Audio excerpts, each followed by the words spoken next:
결혼식 바로 1주가 남았을 때 피부의 변수를 줄이는 것이 가장 중요하겠죠. 그래서 피부의 이제 안정도를 유지하는 것이 관건이 되겠는데요. 새로운 시술을 갑자기 하게 되면 예상치 못한 부작용이라든가 변수들이 생길 수 있기 때문에 결혼식이 가까워질수록 안정적인 피부 관리를 추천드립니다.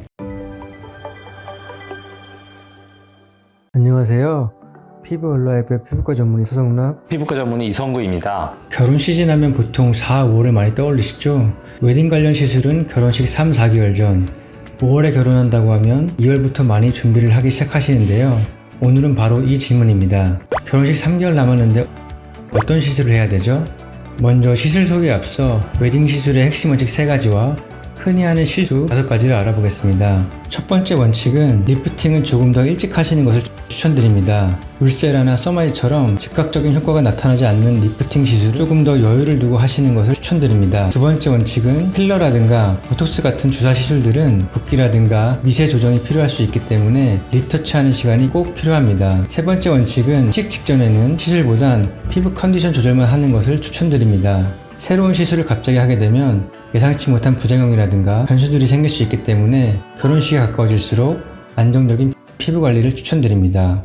그 다음은 결혼식을 대비해서 피부 시술, 관리 플랜을 잡을 때 흔히 할 수 있는 실수 5가지에 대해서 말씀을 드리겠습니다. 첫 번째로는 친구가 좋다고 해서 그대로 따라하는 것이겠죠. 예를 들어서 얼굴에 이중턱이 심한 분이 온다 리프팅을 받고 크게 만족을 했어요. 그래서 주변 친구에게 추천을 했는데 이 친구분의 경우에는 얼굴의 볼륨을 더 빼면 안 되는 분이에요. 이런 경우는 온다 리프팅이 적합하지가 않겠죠. 그래서 이제 친구가 좋다고 하더라도 내 피부 상태에 맞는 시술인지는 한번 더블 체킹이 필요하긴 합니다. 그리고 두 번째는 결혼식 2주 전에 갑자기 새로운 시술을 도전하시는 경우가 있어요. 그리고 세 번째로는 평소에 쓰지 않던 새로운 제품 같은 걸 써서 필링이나 스크럽 같은 걸 하시는 경우가 있고요. 그리고 네 번째의 경우에는 시술 이후에 음주라든지 사우나, 격한 운동을 해서 오히려 염증 반응이 유발되는 경우도 있습니다. 다섯 번째로는 내가 평소에 쓰지 않았던 스킨 제품, 화장품을 새로 사용하시는 것, 이건 역시 주의가 필요하십니다.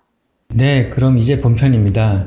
DJ들 기준으로 언제, 어떤 시술을 하면 좋을지 정리해 보겠습니다. 결혼식 3개월 전부터 준비한다고 가정을 했을 때 D-12주 차에는 울세라라던가 볼륨이 없으신 분들은 스컬투라 1회차, 장단지 보톡스 같은 경우에는 D-10주 전까지 추천드립니다. D-8주, 2개월 정도 남았을 때는 서마지, 승모근 보톡스, 얼굴이나 바디에 윤곽 주사를 할 수 있고 어깨 필러라든가 골반 필러 등의 바디 필러, 리투라든가 레디어스 등의 콜라겐 부스터도 이 시기에 추천드립니다. 기존에 피부과에서 하던 모공 시술이라든가 홍조 시술 같은 것들을 6주 전에 마무리할 수 있겠고 얼굴 필러 또한 2주 뒤 리터치까지 고려해서 6주 정도 전에 마무리를 하시는 것을 추천드립니다. 그리고 리쥬란, 힐로웨이브, 스킨보톡스 같이 멍이 들 수 있는 주사 시술들은 적어도 3주 전까지는 마감하시는 것을 권고드립니다. 이제 결혼식 바로 1주가 남았을 때 이제 추천드리는 시술 그리고 피해야 될 것들에 대해서 말씀을 드리면요. 피부의 변수를 줄이는 것이 가장 중요하겠죠. 그래서 피부의 이제 안정도를 유지하는 것이 관건이 되겠는데요. 만약에 이 시점에서 내가 얼굴의 리프팅, 조금의 더 라인 정리를 기대한다고 하면은 볼 수 있는 옵션은 2가지가 있을 것 같고요. 이제 첫 번째로는 이제 온다 리프팅, 온다 리프팅을 사용을 해서 턱 라인이라든지 이제 신부볼, 이런 부분들을 정리하시면은 아무래도 결혼식 당일 때 사진이 더 예쁘게 찍히실 수 있고요. 두 번째로는 이제 레비나스 충격파 시술을 고려를 해볼 수 있을 것 같은데 다운타임 없이 이제 얼굴에 좀 붓기도 빼주고 이제 림프 순환을 활성화시키다 보니까 저희가 결혼식 한 주 남기고도 안전하게 시술이 가능할 것으로 생각이 됩니다. 그리고 이제 피부 컨디션 관리라든지 보습 관리가 중요하죠. 그래야 이제 결혼식 당일에 신부 메이크업도 훨씬 더 잘 먹을 수 있기 때문에 이러한 관리 목적의 시술로는 LDM과 이제 벨벳 관리 등을 해볼 수가 있습니다. 저 같은 경우는 이마 필러랑 코 필러, 코실 했고 스킨 보톡스 했습니다.